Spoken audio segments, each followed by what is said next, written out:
Assalamualaikum warahmatullahi wabarakatuh. Perkenalkan, kami dari kelompok 7 yang beranggotakan saya, Dina Triana Wahyuningsih, dan rekan saya, Sherina Devi, akan mempresentasikan hasil kerja dari kelompok kami yang berjudul Hubungan Kantor Pusat, Agen, dan Cabang dengan Sistem Desentralisasi. Sistem desentralisasi. Di dalam sistem ini, semua transaksi keuangan kantor cabang akan dicatat oleh kantor cabang. Apabila dikehendaki, akuntansi terhadap pos-pos tertentu dapat saja diselenggarakan oleh kantor pusat. Berdasarkan pihak yang terkait, transaksi keuangan kantor cabang dapat dikelompokkan menjadi dua, yaitu yang pertama ada transaksi antara kantor cabang dengan pihak lain. Maksudnya ini selain kantor pusat. Kemudian, transaksi ini tidak mempengaruhi hubungan antara kantor cabang dengan kantor pusat. Oleh karena itu, kantor pusat tidak akan mencatatnya.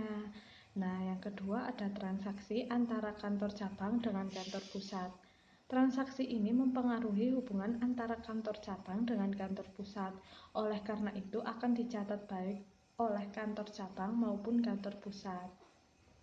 Nah, di dalam sistem desentralisasi ini, hubungan antara kantor pusat dengan kantor cabang adalah hubungan antara investor dengan investor, yaitu kantor pusat sebagai investor, sedangkan kantor cabang sebagai investor. Untuk menunjukkan hubungan tersebut, masing-masing pihak menyelenggarakan rekening timbal balik, yaitu kantor pusat akan menyelenggarakan rekening korak kantor cabang. Maksudnya di sini yaitu ada RKKJ, dan kantor cabang akan menyelenggarakan rekening koran kantor pusat yaitu RKKP. Isi masing-masing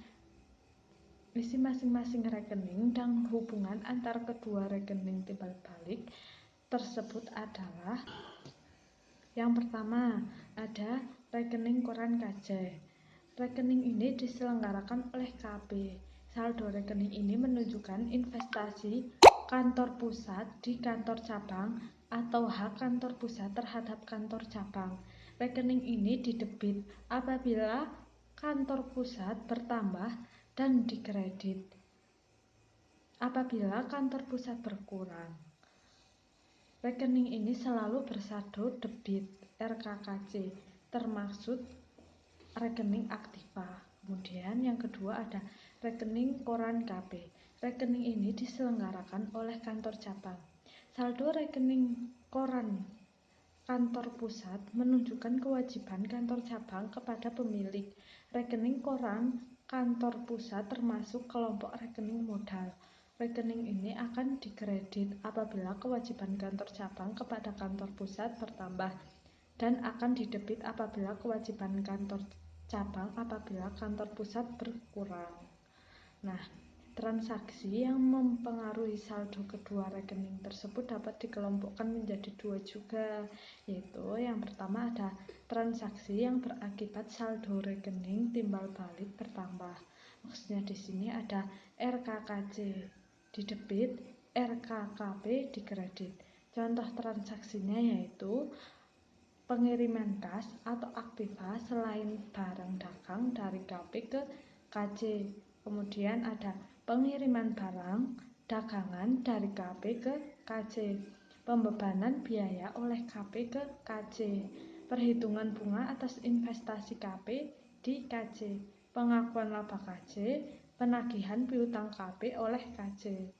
Transaksi yang berakibat saldo rekening timbal balik berkurang yaitu RKKJ di kredit, RKKP di debit.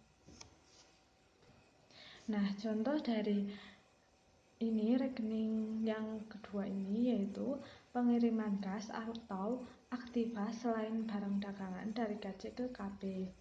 Pengembalian barang dagangan KJ ke KP. Pembelian aktiva oleh KJ yang akuntansinya diselenggarakan oleh KP. Kemudian pengakuan rugi KJ dan terakhir penagihan piutang KJ oleh KP. Kemudian contohnya Nah, di sini sudah diketahui neraca dari PT ABC per 30 Desember tahun 2014, yaitu kas sebesar 250.000, kemudian piutang dagang sebesar 125.000,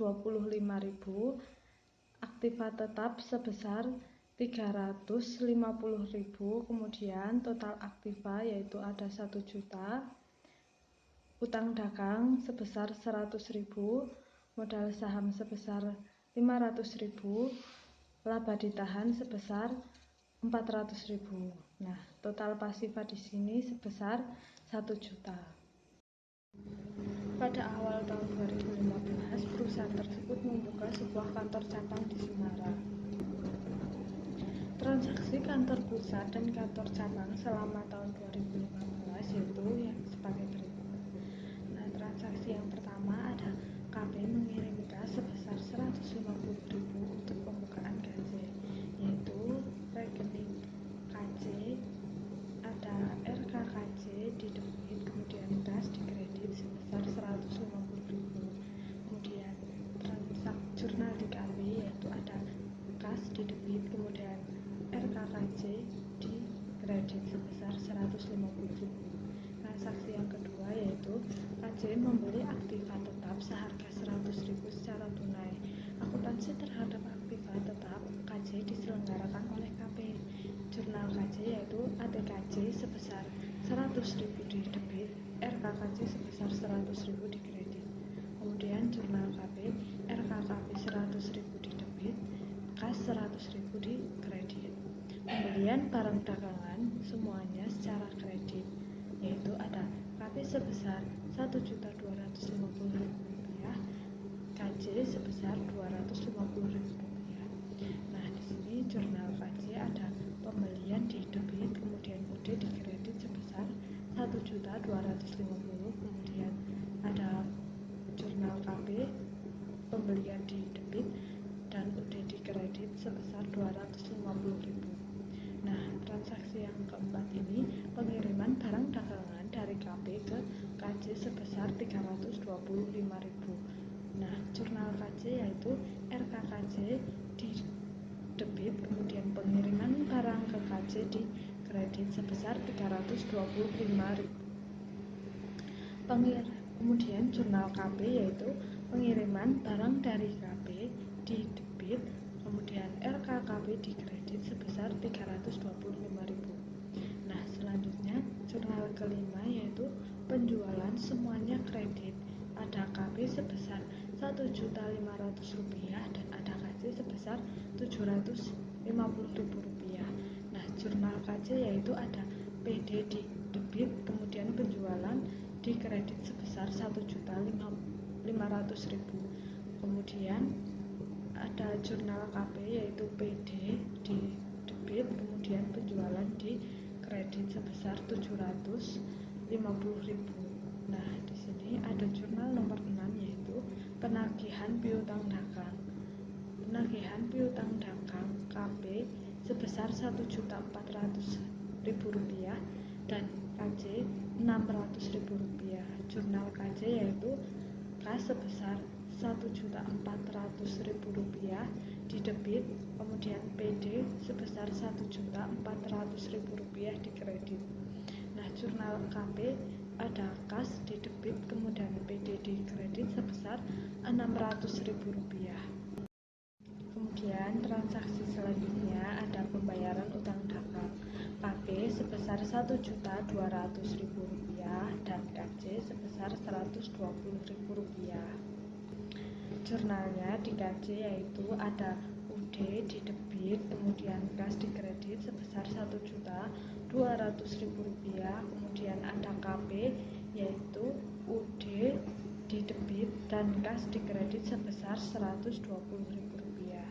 Nah, transaksi yang nomor 8 ini pengeluaran kas untuk pembayaran biaya komersial, yaitu KP sebesar Rp275.000 dan KC sebesar Rp100.000. Nah, jurnalnya yaitu beban komersial di debit, kemudian kas di kredit sebesar sebesar 275.000. Nah, di KP jurnalnya yaitu ada beban komersial di debit, kemudian kas di kredit sebesar Rp100.000. Transaksi nomor 9 yaitu pembebanan biaya KP kepada KC sebesar Rp50.000. Nah, jurnalnya di KC yaitu RKKC sebesar Rp50.000 di debit dan beban komersial Rp50.000 di kredit. Nah, sedangkan di KP yaitu beban komersial di debit dan RKKP di kredit sebesar Rp50.000. Nah, transaksi selanjutnya yaitu ada pengiriman gas dari KC ke KP sebesar Rp300.000. Nah, jurnalnya di KC yaitu kas di debit, RKKC di kredit sebesar Rp300.000. RKKP di debit, kemudian kas di kredit sebesar Rp300.000, jurnalnya di KP. Nah, transaksi selanjutnya yaitu penyusutan aktiva tetap KP sebesar Rp40.000, kemudian KC sebesar Rp10.000.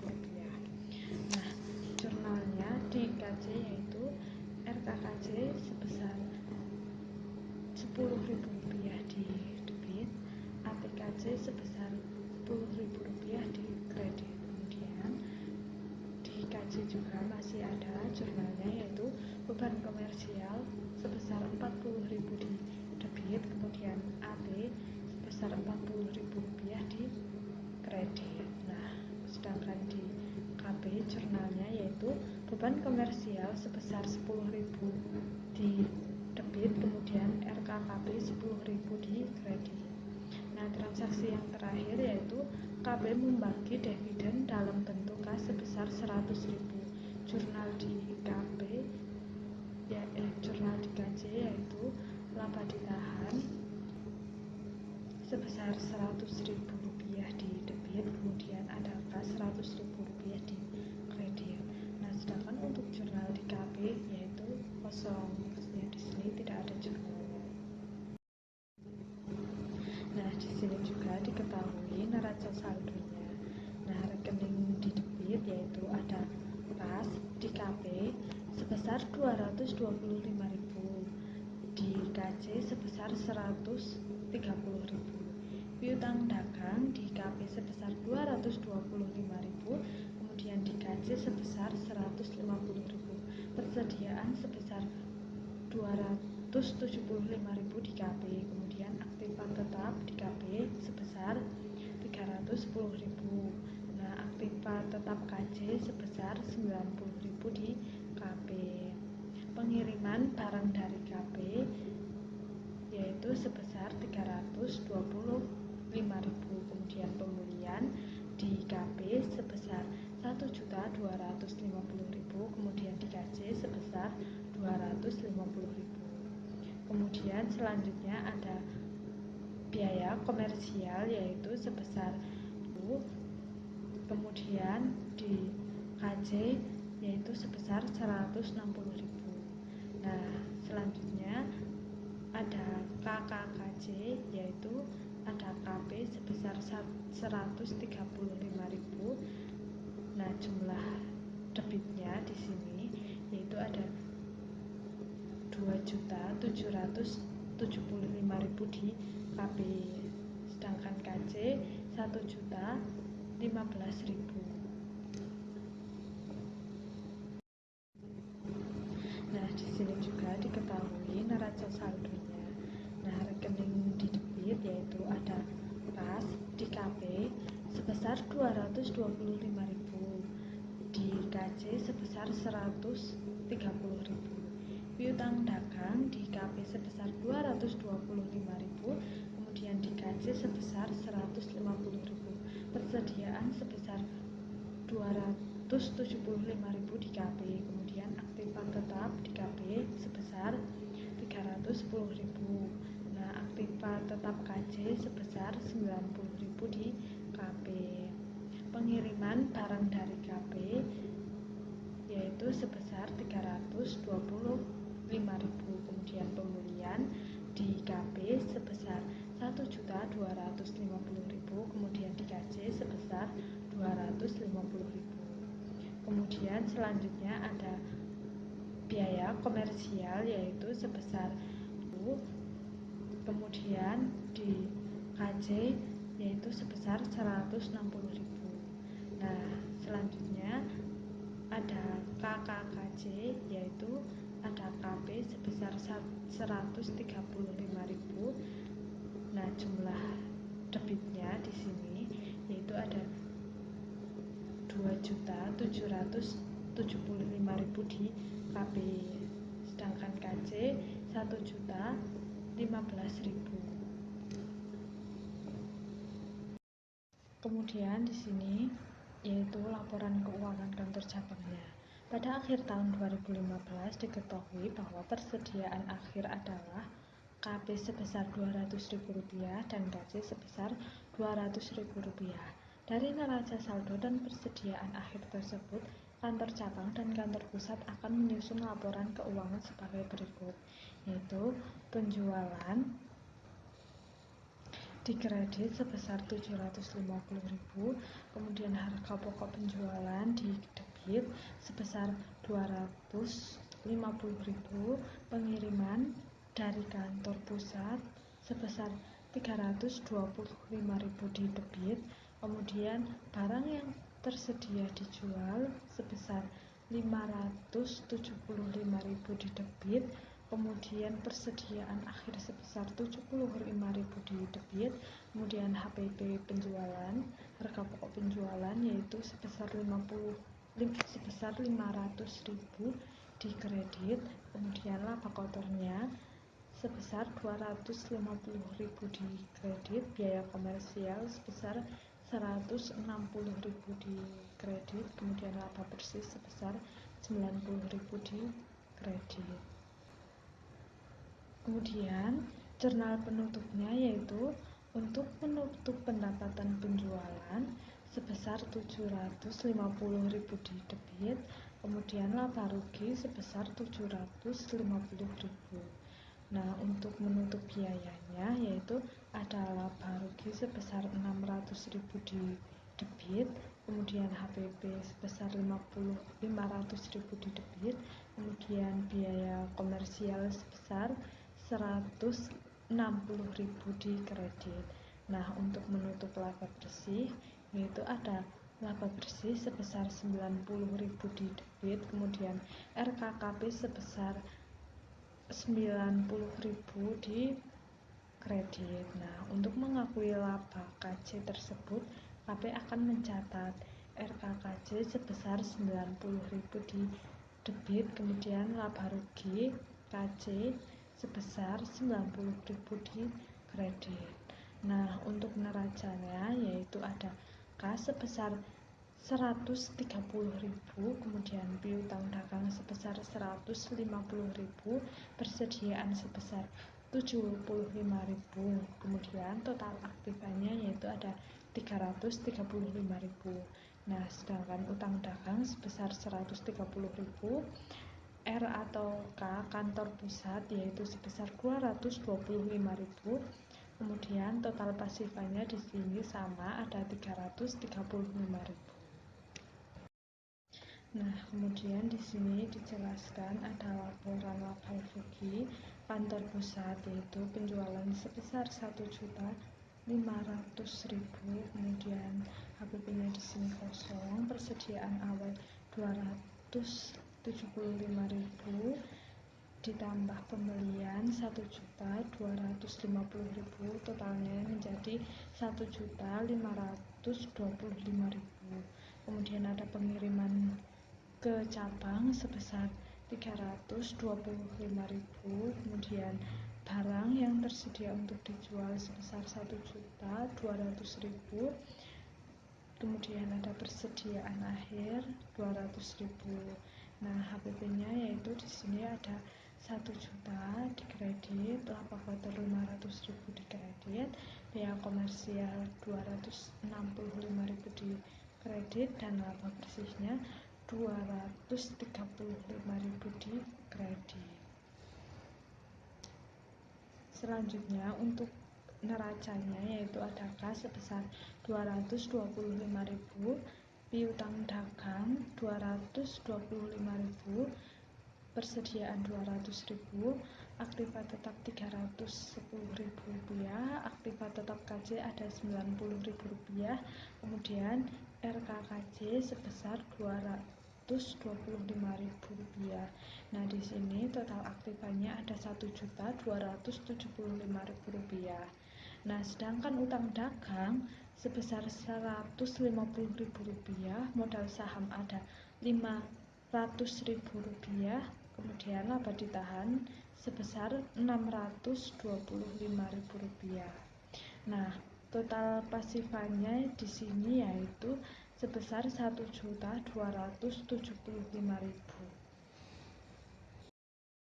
Nah, untuk laporan keuangan konsolidasi yaitu kantor pusat harus menyusun laporan keuangan konsolidasi atau laporan keuangan hubungan yang mencakup baik kantor pusat maupun kantor cabang.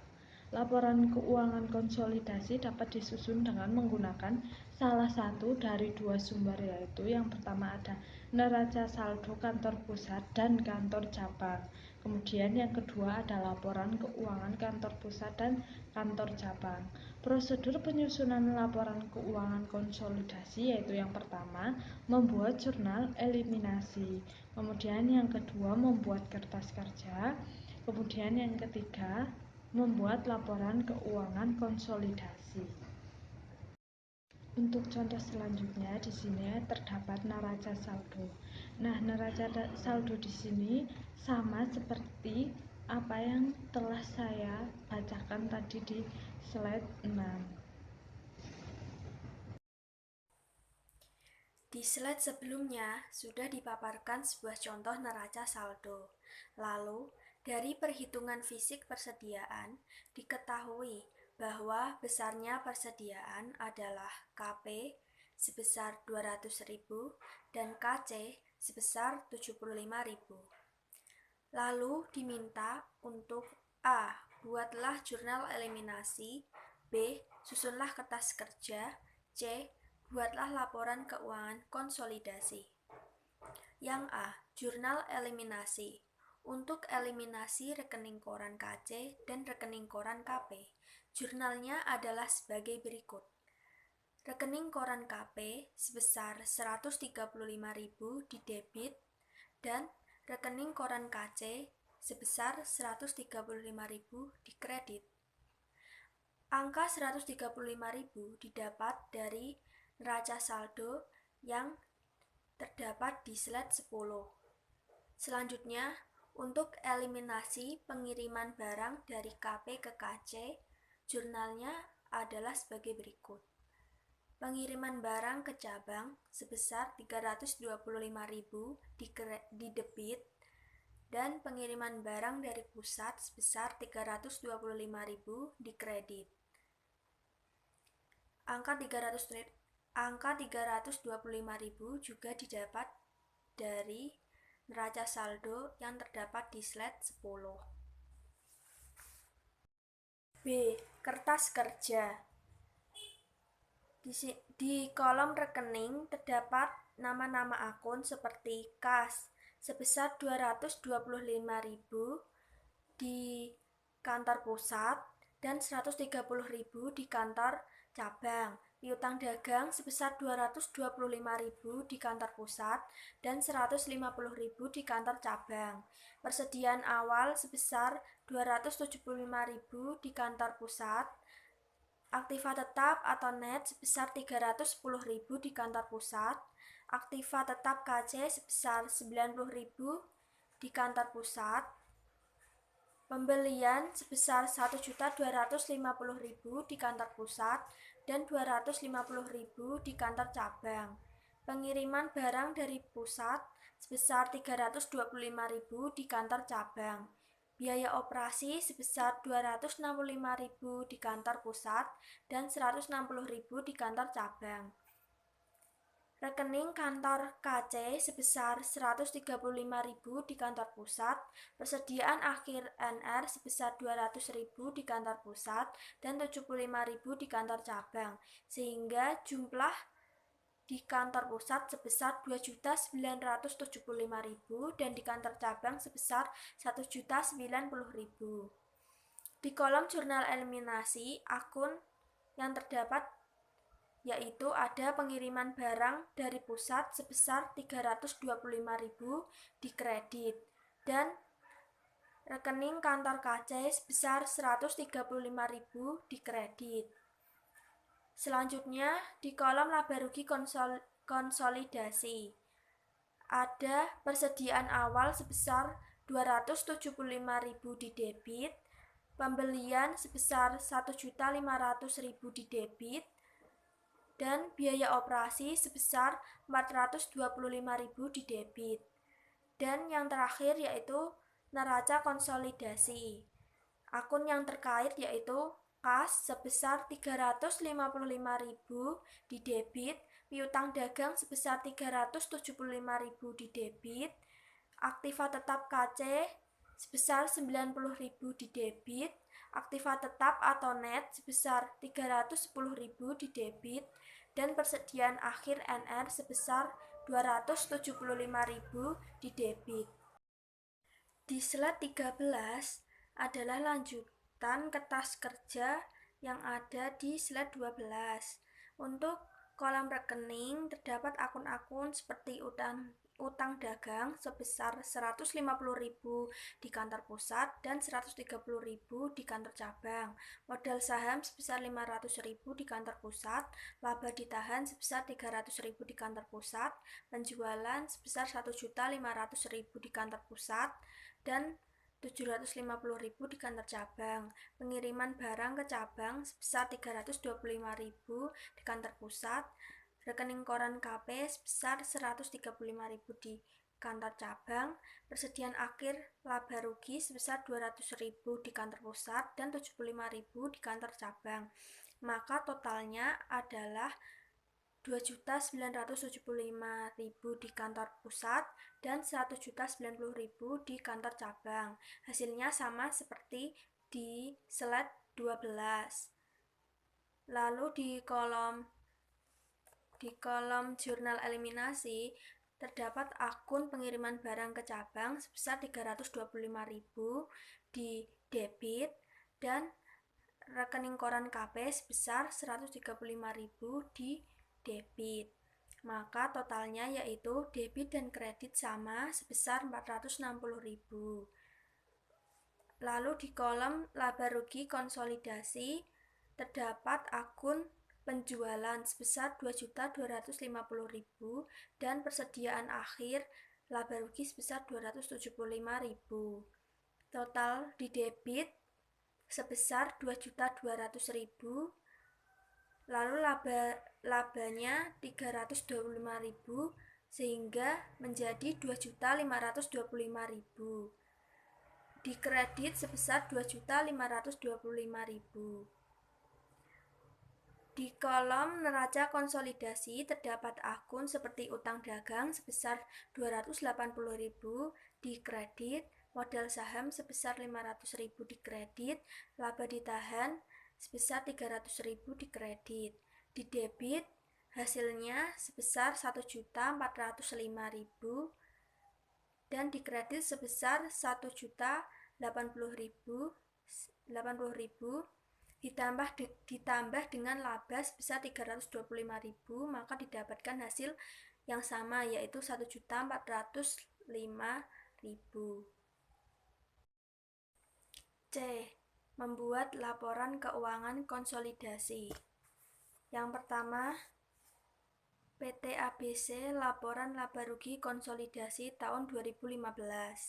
Terdapat penjualan sebesar 2.250.000.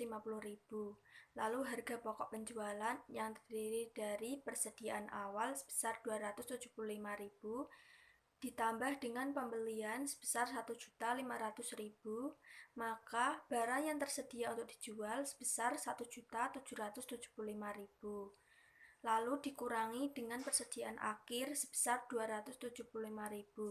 Didapatkan total harga pokok penjualan sebesar 1.500.000.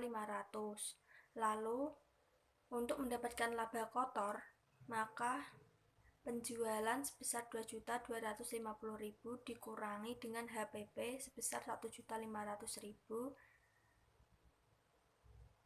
total 750.000.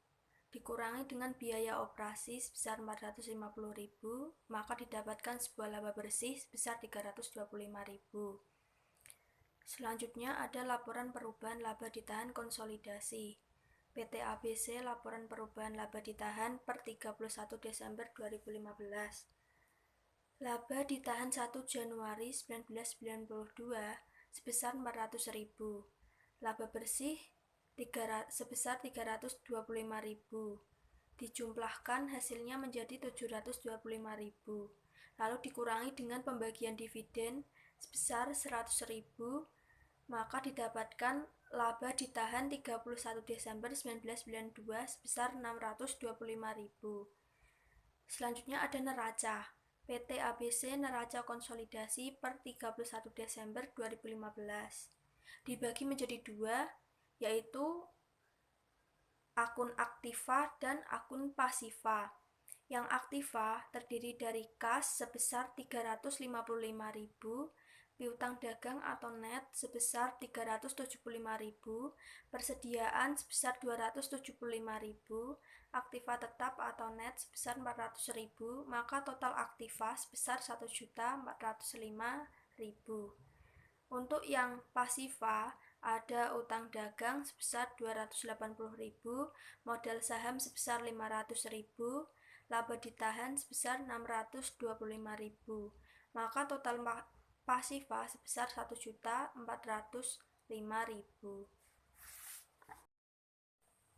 Selanjutnya, rekonsiliasi rekening koran kantor cabang dengan rekening koran kantor pusat.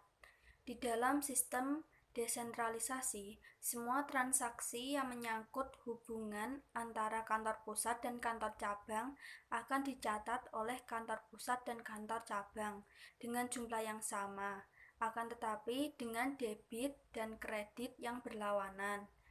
Dengan demikian, seharusnya saldo rekening yang menunjukkan hubungan antara kantor pusat dengan kantor cabang, yaitu rekening koran kantor cabang dan rekening koran kantor pusat, harus bersaldo sama, akan tetapi dengan debit kredit yang berlawanan. Dalam kenyataan, saldo kedua rekening tersebut tidak selalu sama. Apabila hal ini terjadi, maka sebelum menyusun laporan keuangan konsolidasi harus membuat rekonsiliasi terhadap kedua rekening tersebut terlebih dahulu. Adapun prosedurnya yaitu yang pertama, mengecek kembali perhitungan saldo rekening koran kantor cabang. 2. Mengecek kembali perhitungan saldo rekening koran kantor pusat. Yang ketiga, mencari penyebab perbedaan. Yang keempat, menganalisa penyebab perbedaan. Yang kelima, mencari saldo yang benar untuk masing-masing rekening. Dan yang terakhir, membuat jurnal koreksi dan penyesuaian. Lalu selanjutnya ada sebuah contoh. PTA yang berkedudukan di Yogyakarta mempunyai sebuah kantor cabang di Semarang. Mutasi rekening KC dari rekening KP untuk suatu periode adalah rekening kantor cabang atau diselenggarakan oleh kantor pusat. Saldo awal sebesar 40 juta, lalu ada pendebitan yang terdiri dari pengiriman barang ke cabang sebesar 30 juta, pembebanan biaya pada cabang sebesar 2 juta, pengiriman barang ke cabang sebesar 17.500.000, lalu laba kantor cabang sebesar 6.500.000, maka jumlah pendebitan sebesar 56 juta ribu. Dijumlahkan dengan saldo awal, maka didapatkan hasil sebesar 96 juta. Lalu untuk yang pengkreditan terdiri dari pengiriman kas dari cabang sebesar 25 juta, penagihan piutang cabang sebesar 5 juta, jumlah pengkreditan sebesar 30 juta.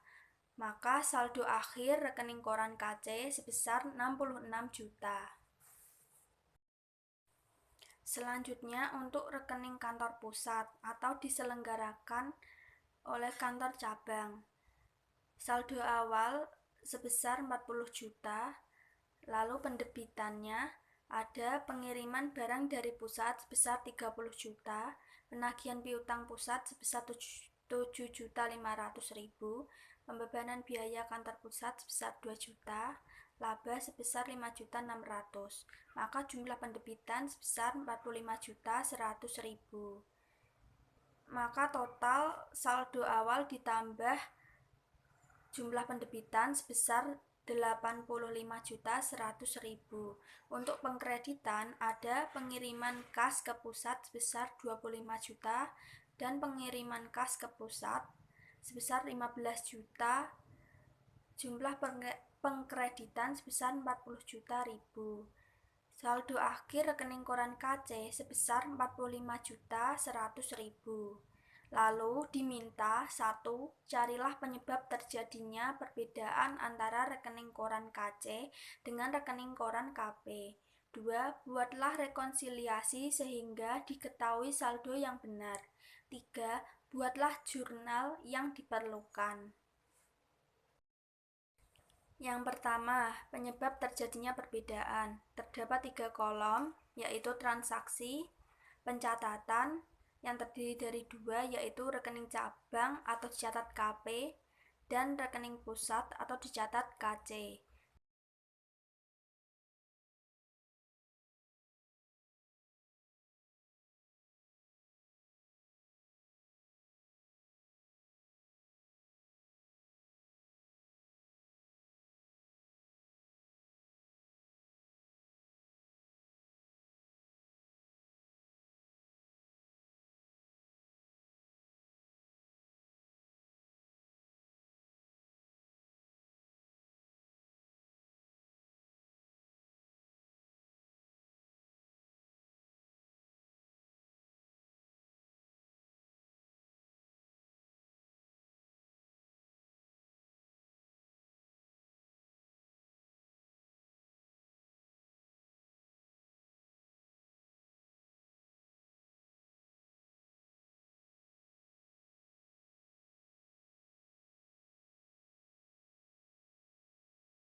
Dua, membuat rekonsiliasi. Keterangannya ada saldo percatatan sebesar 66 juta di rekening koran KC dan 45.100.000 di rekening koran KP, ditambah barang dalam perjalanan sebesar 17.500.000 di rekening koran KP. Lalu untuk penagihan piutang KP sebesar 7.500.000 di rekening koran KC. Dikurangi laba dicatat terlalu besar sebesar 900.000 di rekening koran KC. Penagihan piutang KC sebesar 5 juta di rekening koran KP. Lalu kas dalam perjalanan sebesar 15 juta di rekening koran KC. Maka saldo yang benar sebesar 57.600.000 di rekening koran KC dan 57.600.000 di rekening koran KP. 3. Membuat jurnal yang diperlukan. Yang pertama, mencatat pengiriman barang dari KP ke KC.